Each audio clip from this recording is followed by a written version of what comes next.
15 अप्रैल 2023 को प्रयागराज में अतीक अहमद को पुलिस कस्टडी के दौरान गोली मार दी जाती है और ये काम होता है सुबह के दौरान। आप ये घटना का टाइम याद रखिएगा कि सुबह का टाइम जो होता है वो बहुत ज़्यादा इंपॉर्टेंट होता है किसी भी घटना के लिहाज से। अब ये घटना और याद करिए, 10 जुलाई को उज्जैन से उत्तर प्रदेश लाए जा रहे हैं विकास दुबे को सुबह के टाइम गाड़ी पलट जाती है और उनका एनकाउंटर हो जाता है। ये दो घटनाएं सुबह के दौरान होती हैं। अब एक घटना आपको और बताता हूँ, मुन्ना बजरंगी जो वो भी एक बाहुबली था, 8 जुलाई 2018 को जेल में सुबह 5:30 बजे दूसरे गैंगस्टर ने उसको गोली मारकर मर्डर कर दिया। ये तीनों घटनाएं हुई हैं और इन तीनों घटनाओं में बाहुबलियों की मौत हुई है और ये तीनों घटनाएं सुबह के दौरान हुई। अब आप इस चीज़ को समझिए कि सुबह अगर कोई घटना होती है तो उसका कितना फर्क पड़ता है और अगर वो घटनाएं शाम को हों तो उससे कितना फर्क पड़ता है। सुबह घटनाएं होती हैं तो वो चीज़ें कम लोगों तक पहुंच पाती हैं और जब वो चीज़ ज़्यादा लोगों तक पहुंचती है तो उसे काफ़ी टाइम हो गया होता है और उसे मैनेज करने के लिए सरकार के पास, प्रशासन के पास काफ़ी ज़्यादा टाइम बच जाता है, काफ़ी ज़्यादा टाइम मिल जाता है। जैसे कि अगर कोई घटना सुबह आती है तो वो उस दिन की न्यूज़पेपर में तो बिल्कुल भी नहीं आएगी और ज़्यादातर लोग उस घटना को सुबह की न्यूज़पेपर में नहीं पाएंगे, जिससे कि लोगों का जो रिएक्शन होना चाहिए वो नहीं मिल पाएगा उस घटना को और फिर वो घटना पुरानी हो जाती है। ऐसा इसलिए होता है क्योंकि घटना के बाद बहुत सारे लोग रिएक्शन देते हैं, बहुत सारे लोग उस चीज़ पे बात करते हैं और बहुत सारी चीज़ें निकल के बाहर आती हैं, तो इसलिए बहुत सारी चीज़ें ऐड कर दी जाती हैं। तो जो मेन घटना होती है वो दब जाती है और जो एक्स्ट्रा मटेरियल होता है वो उभर के बाहर आता है और शाम तक वो न्यूज़ इतनी घिस जाती है, इतनी पुरानी हो जाती है कि लोग उसे इतना अच्छे से रिस्पॉन्स नहीं देते हैं और लोगों के लिए सिर्फ और सिर्फ वो एक ऐसी खबर बन जाती है जिससे कि वो पहले ही जानते होते हैं। तो ये एक ऐसी घटना होती है जिससे कि सरकार पर दबाव नहीं बनता है। ये एक बात तो साफ हो जाती है।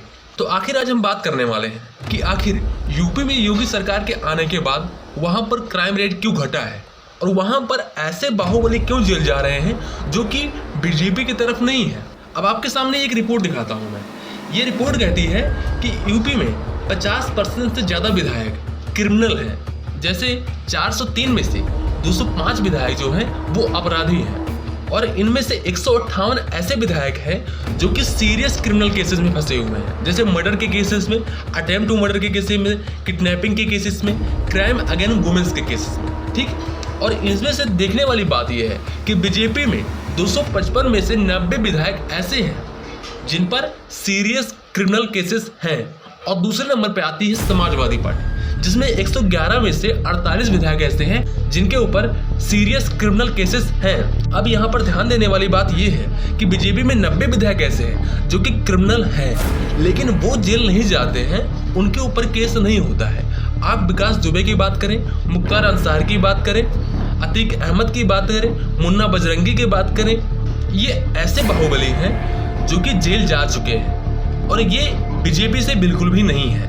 और बहुत सारे विधायक ऐसे भी हैं जो कि विधायक हैं, बाहुबली हैं, लेकिन बीजेपी में आने के कारण उन पर ज़्यादा केसेस नहीं हो रहे हैं या फिर वो अपने काम को अच्छे तरीके से कर पाते हैं बीजेपी गवर्नमेंट में आने के बाद। जैसे मैं आपको एक उदाहरण देता हूँ। अब हम बात करने वाले हैं कुंडा में राजा भैया के बारे में। वो एक बाहुबली है और वो इस समय बीजेपी की तरफ उनका झुकाव है और राजा भैया के राजनीतिक करियर में वहाँ पर 65 से ज़्यादा पुलिस के बड़े अधिकारियों का तबादला हुआ है। मतलब जब उनको काम करने में कोई दिक्कत आती है, ऐसे कामों करने में दिक्कत आती है जहाँ पर पुलिस प्रशासन आड़ा बन जाता है, तब वहाँ के अफसरों का तबादला कर दिया जाता है। और योगी सरकार के आने के बाद 1 दर्जन से ज़्यादा अफसरों का तबादला वहाँ पर किया जा चुका है और ऐसा इसलिए हुआ है क्योंकि वहाँ पर कानून व्यवस्था बनाई जा सके राजा भैया के हिसाब से या फिर कहेंगे योगी सरकार के हिसाब से, क्योंकि राजा भैया बीजेपी में है, बीजेपी को समर्थन देते हैं, तो इसलिए वहाँ पर ऐसा बन रहा है। अगर कोई विधायक, अगर कोई बाहुबली बीजेपी के खिलाफ है तो वहाँ पर वही पुलिस प्रशासन को लगाया जाता है जो कि उसके खिलाफ अड़ सके, उसके खिलाफ एक्शन ले सके। तो अगर आप बीजेपी में हैं तो आप अपने काम को अच्छे तरीके से कर सकते हैं, लेकिन अगर आप दूसरे पार्टी में हैं तब आपको पुलिस परेशान करेगी और अगर आप पुलिस के खिलाफ कोई एक्शन लेते हैं तब सरकार आपको छोड़ेगी नहीं। क्या करेगी ये योगी जी बता सकते हैं।